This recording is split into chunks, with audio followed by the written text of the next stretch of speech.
जिंतूर येथे बंजारा समाजाचे आमरण उपोषण अखेर 6व्या दिवशी मागे. जिंतूर बंजारा समाजाला अनुसूचित जमातीचा एसटी दर्जा मिळावा या मागणीसाठी गेल्या 6 दिवसांपासून जिंतूर शहरात सुरू असलेले आमरण उपोषण अखेर प्रशासनाच्या मध्यस्थीनंतर मागे घेण्यात आले. उपविभागीय अधिकारी एसडीओ जिंतूर सेलू यांच्या उपस्थितीत उपोषणकर्त्यांनी हे आंदोलन स्थगित केले. 5 सप्टेंबरपासून उपोषण सुरू. बंजारा समाजाला अनुसूचित जमातीमध्ये समाविष्ट करण्याची मागणी अनेक वर्षांपासून प्रलंबित आहे. याच मागणीसाठी 5 सप्टेंबरपासून विनोद आडे यांनी आमरण उपोषण सुरू केले होते. या उपोषणाला समाजाचा मोठा प्रतिसाद मिळाला. विशेषतः महिला आणि युवकांनी मोठ्या संख्येने यात सहभाग घेतला होता. उपोषणाच्या 6 दिवसांमध्ये राज्यभरातील परभणी, हिंगोली, नांदेड, बीड, संभाजीनगर जिल्ह्यांसह अनेक ठिकाणांहून बंजारा समाजाचे प्रतिनिधी व विविध सामाजिक संघटनांनी पाठिंबा दिला. यामुळे शासनावर दबाव वाढत होता. रास्ता रोको आंदोलनाचा इशारा. सरकारकडून कोणताही ठोस प्रतिसाद मिळत नसल्याने समाजाने आज बुधवारी रास्ता रोको आंदोलन करण्याचा इशारा दिला होता. त्यानुसार जिंतूर शहरात रास्ता रोको आंदोलन करण्यात आले, ज्यामुळे वाहतूक विस्कळीत झाली. परिस्थितीचे गांभीर्य लक्षात घेऊन मोठा पोलीस बंदोबस्तही तैनात करण्यात आला होता. प्रशासनाच्या मध्यस्थीने उपोषण मागे. आंदोलनाची वाढती तीव्रता आणि वाढता जनक्षोभ लक्षात घेऊन प्रशासनाने यात हस्तक्षेप केला. उपविभागीय अधिकारी जिंतूर सेलू यांनी उपोषणस्थळी जाऊन उपोषणकर्त्यांशी संवाद साधला. या चर्चेनंतर प्रशासनाने दिलेल्या आश्वासनानंतर उपोषण सोडण्यात आले. सध्या तरी हे आंदोलन मागे घेण्यात आले असले तरी समाजाच्या मागण्यांवर शासन काय निर्णय घेते याकडे सर्वांचे लक्ष लागले आहे. तर कदाचित आम्ही विचार करू, अन्यथा हे आंदोलन असंच चालू राहील.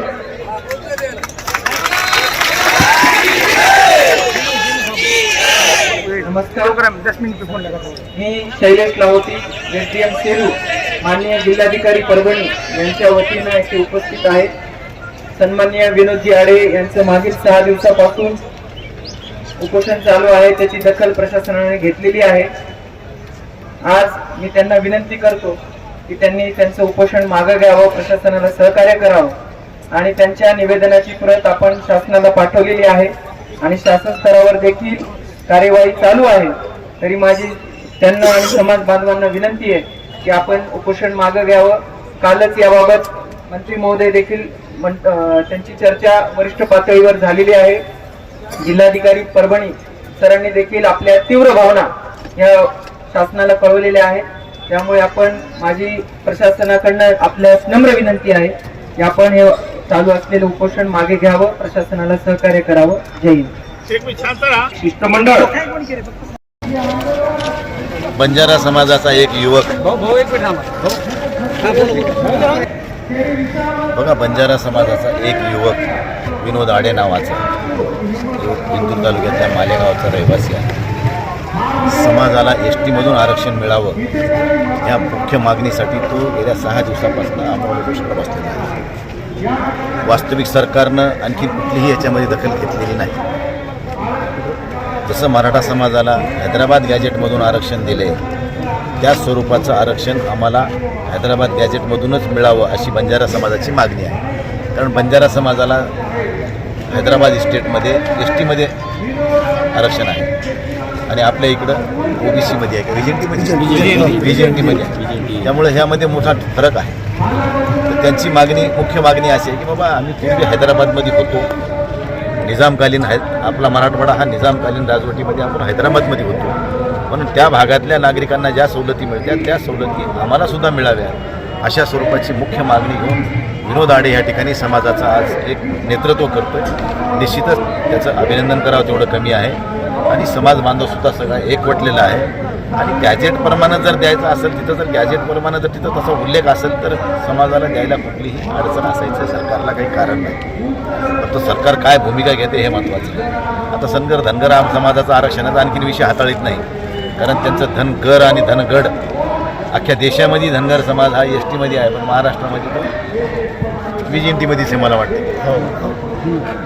तर अशा स्वरूपाचं हे जे चालू आहे ते जरा सरकार पळकाडूपणाचं धोरण स्वीकारते का काय असं कधी कधी वाटते. पण आता बंजारा समाजाची मागणी आता ही रिसेंट आलेली आहे, त्यामुळे इथून भविष्यात पुढे काय काय त्यामध्ये प्रतिक्रिया येतील बघू. पण सरकारनं ह्याच्यामध्ये सामंजस्यानं लवकर त्या मुलाला या ठिकाणी उपोषणापासून उठवावं.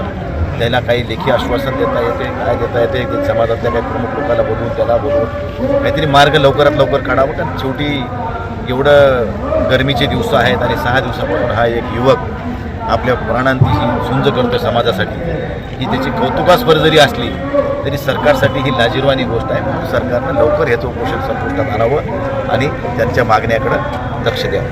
सरकारची उदासीनता म्हणता येईल. ते सरकार बघायला तयार नाही. तर पालकमंत्री तरी आलत्या का नाही जिल्ह्याचे? त्या बी नाही आल्या. ते पालकमंत्री कमीत कमी मतदारसंघातल्या आपला समाज या ठिकाणी एकवटला आहे, आपल्याला समाजानं भरपूर मदत केली आहे. ते येऊन भेटायला तर काय हरकत आहे का? ठीक आहे, सरकार काय निर्णय घ्यायचे घेईल तुम्ही ठरवा, पण तो एक लोकप्रतिनिधी ह्या नात्यानं ह्या विभागाचं नेतृत्व करत असताना येऊन त्याला भेटून त्याच्या काय समस्या आहे ते समजून घेणं ही त्यांची नैतिक जबाबदारी आहे, ती त्यांनी घ्यावी असं मला वाटतंय. म्हणून मी या ठिकाणी एवढंच म्हणेन की समाज बांधव ज्या मागणीसाठी या ठिकाणी बसलेत त्यांचा जर हैदराबाद गॅजेटमध्ये तशा स्वरूपाचा उल्लेख असेल आणि सरकारने त्यांच्या मागणीची पूर्तता करावी. मी हा विषय लोकसभेत सुद्धा मागून करणार आहे. येणाऱ्या हिवाळी अधिवेशनामध्ये या परभणी जिल्ह्याचा खासदार म्हणून मी लोकसभेमध्ये ही भूमिका मांडणार.